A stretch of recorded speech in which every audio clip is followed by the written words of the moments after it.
Vancouver Urban Winery tonight for allowing us to host this event here. Thank you very much. And their wine, thanks to Jeff Peters, who's filming tonight's talks. So let's just go on to the Q&A. So any first question, anybody? Yeah, I'd like to ask David Schofield how he did the Cabernet Franc for Owen. Like, there's a great Cabernet Franc that they did for Owen Knowles for Sommelier at West. And it's so beautifully done. It's so balanced and low alcohol. It shows the beautiful terroir. Can you comment about the Owen Cabernet Franc? Thank you. Thank you, Sid. It's partly a very good vineyard. It's partly, it's just partly sensible winemaking. So, you know, we talk. The wonderful thing about Cabernet Franc is that in Bordeaux, where it originates, it's always third or fourth in the hierarchy. And something happens in BC that's very special. And you know, we didn't realize what it is at first. And what's interesting is that obviously Cabernet Sauvignon is a late ripener and struggles to ripen in the wine. But also, Cabernet Sauvignon loves gray skies. Everywhere that it excels, in Bordeaux, in Napa, in Coonawarra, it's places where it's cloudy or foggy most of the time. And Cabernet Franc loves clear skies, and that's one of the reasons that it excels in the Okanagan. It's very exciting that the point about Okanagan Cabernet Franc is not about the Cabernet Franc, it's about the transition that happens when you put Cabernet Franc in conditions that are right for it. So what happens? You get less of the stringy, sharp, tart greenness, less of the bitterness, more fullness, more roundness, and juiciness. But you know, Okanagan red wine, when it is at its best, will be juicy, fresh, vibrant, and lively in relation to any other red wine. And the Cabernet Franc, Owen Cabernet Franc is an example of that.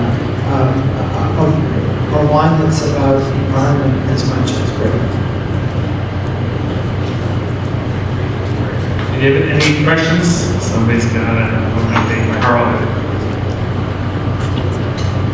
So we were talking about Syrah in BC, and I do really like BC Syrah, but there was also discussion or some articles earlier about the types of the clones that I can hear not surviving very well. So should we be buying a lot of the current BC Syrahs and storing it away because maybe the next generation of Syrah is not going to be the same as what we have now? Anybody else? Don't like to hog the mic, but it's not the clones, it's the farming practices.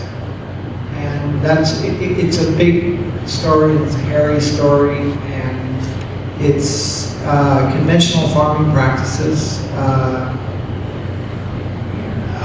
aren't good anyway. But in the extreme conditions in the Okanagan, they're disastrous. They're disastrous in the short term, and they're disastrous in the long term. And what happens is that, you know, at first it was thought, oh wow, this is amazing. Newly planted vines are really expressive in the Okanagan. They're really expressive because of all the synthetic nitrogen that's being poured on them. They're expressive for a bit. They're good in the third leaf, 5th, 6th, 7th, something happens.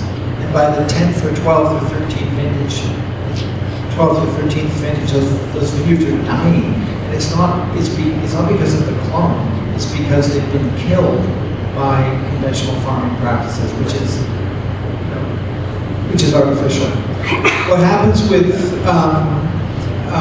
natural farming and organic viticulture is it takes longer, much longer, for the vines to establish themselves. But when they do establish themselves, they're in balance. they're in tune with their environment, they A, survive, and B, thrive. Not necessarily about farming practices, but this is about vision and going back into the BC, some of the BC Liquor Review. And I remember just reading again some of the submissions from the local associations and their lack, I think the lack of vision. And there was nothing about trade junkets going to getting groups of people together to learn the farming practices, what they do, say in France, where Syrah's from. I remember speaking to one winemaker here, who will remain nameless, and I said, you know, you really should start looking at biodynamic or organic farming, get rid of your tractor. I was telling him about Poney Canet, and they're using horse and plows. He looked at me like I had horns growing out of my head. Several years ago, I ran into Philippe Armenier, whose family owned Domaine de Marcoux in Chateauneuf-du-Pape. I think he got 100 points in one of his wines. Anyway, he got tired of France, went to Australia, learned English, met him in California, and he's a biodynamic consultant. He works with Christophe Baron and Cayuse and Vietter and Beaufrere. And we talked about doing a biodynamic seminar in the Okanagan, and I put the word out with some of my friends, not one taker. We have a long way to go in the Okanagan with our farming practices. If you think, Tim mentioned it, alluded to this earlier, the catalyst was 1988, the Gatton Free Trade. For those of you who lived in BC at the time, probably were listening to too many newspapers saying it's not good for BC. That was the catalyst of pulling out all the shit varieties that we had here that people were pawning off as, yeah, it's really good, but it's from BC. And putting in Vitis vinifera. 25 years in the wine business is a drop in the bucket. It's nothing. We need 50, 75, 80. And what are we doing as a province to ensure these farming practices, we have the coolest farming practices in the world, and what is, again, developing that wine culture, what are we doing as a government to ensure that happens? Yes, you can leave it up to the individuals, David, Chris Coletta, and some forward thinkers, but the people have to frickin' well realize these guys add a huge, immense amount of value to our economy, and they have to put it back into it through policies and intelligent thinking to take it for the next 100 years. Any other questions? At once, going. Come on, guys, let's go. We got some questions. We got to get into that.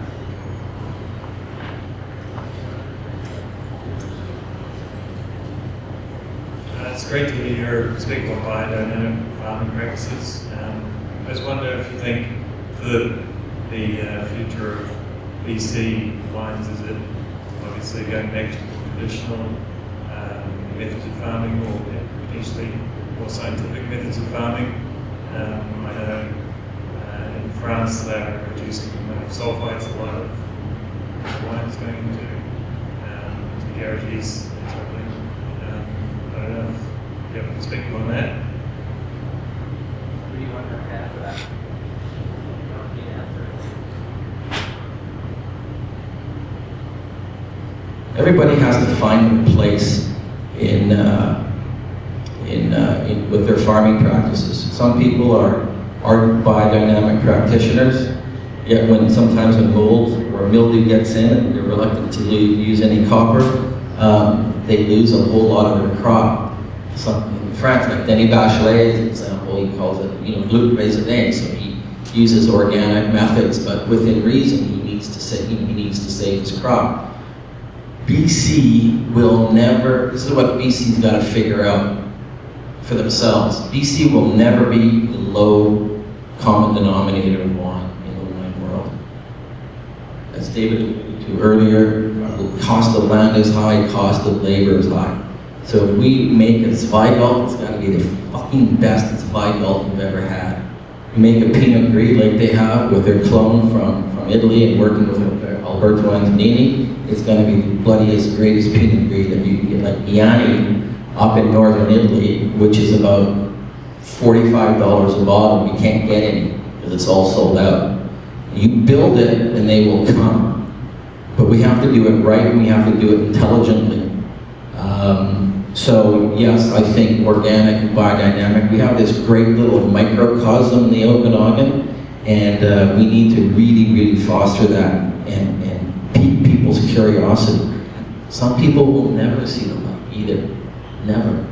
That's just the nature of life. I have a question for my learned peers. Sub-appellations, what are you hearing and what do you think about it? Is it going to happen and should it happen? David, I can see you chopping.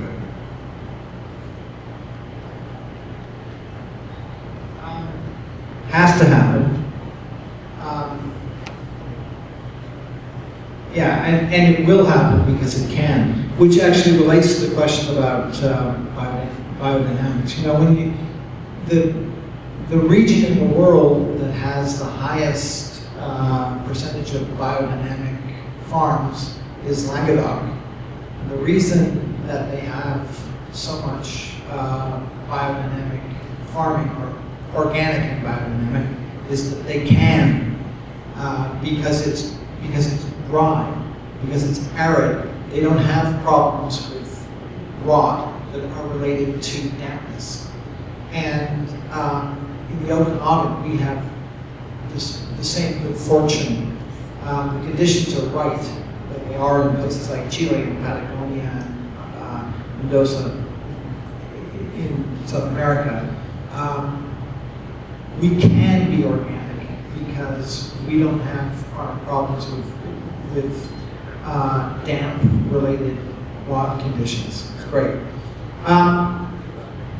There is incredible diversity. I mentioned this before. If you think about the Okanagan Valley, from Osoyoos at the Washington border to Kelowna, or to Lake Country north of Kelowna, is a distance far greater than from Beaune in the center of Burgundy to Avignon. When you think of all the diverse growing conditions that exist in that distance, the same is true in the Okanagan. And we have the opportunity, if you think about, you know, just in big chunks, Similka meaning the Golden Mile in the South Okanagan, the Black Sage Bench. In between those two very well-known regions, the Golden Mile and the Black Sage Bench, is probably the best terroir in all of British Columbia.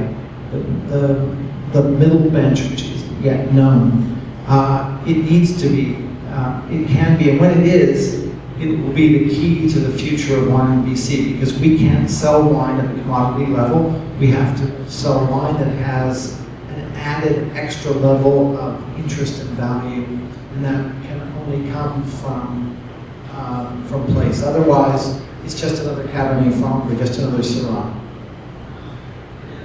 There's going to be some political issues, sub-outlet. So you're doing a program for BBC, like we did the Great BBC. We've got the second grape debate coming up on January 31st as part of planning, but it's just about whether the terroir or sense of place is more important, or the winery and the winemaker. But getting back to the subregions, we've been working on subregions for a long time, and it's a difficult problem because there's no funding for it, and it's being supervised by what's called the Wine Authority, who took over as sort of a higher body from the BC Wine Institute, who are just doing marketing now. The Wine Authority has a very limited budget, and so they've been saving up their money. They finally put up a website and a few things, but like they have no supervision as to what happens with grapes being moved, say, from region to sub-region. And so for a while, a few of us were trying to get, like, Naramata, who've done such a good job on their own marketing wines from Naramata as a sub-region, but there's so many grapes going in and out of there, there'd just be no way that people could say that those grapes came and were grown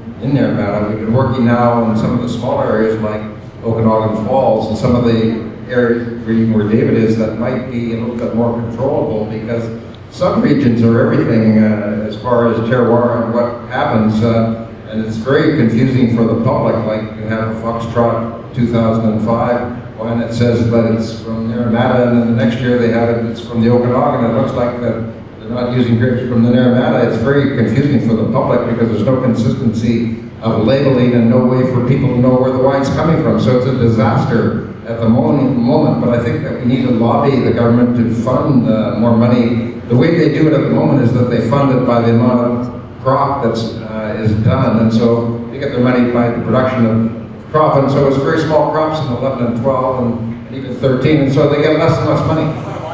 Yeah, too progressive. Yeah, well, Sid, if they had a wine auction like they do in Hong Kong, the government there made important so that the state of New York would do wine auctions in New York. When New York realized that they make a ton of money in taxes on the wine auction, every single auction house went. And Hong Kong, there's a really good interview with Peter Morel, who used to own Morel Wine Shop in New York, being interviewed on Fox, talking about Christmas wine. And about 8 minutes into the interview, the host asked him about, what about your wine auction? Why do we have it? And he said, the law changed. Simple. Law changed. He got into auction. Zacky's got into auction. Just get online and see the wine that's bought and sold on auction there. It's found revenue for the government. But by the way, you don't want the liquor board involved in it because they're going to mess it up. You want private individuals, whether it's my store, somebody else's store, handling that. You don't want the government involved. They'll collect their tax revenue, 10 or 11% tax. It's found money. It will bring people to the province.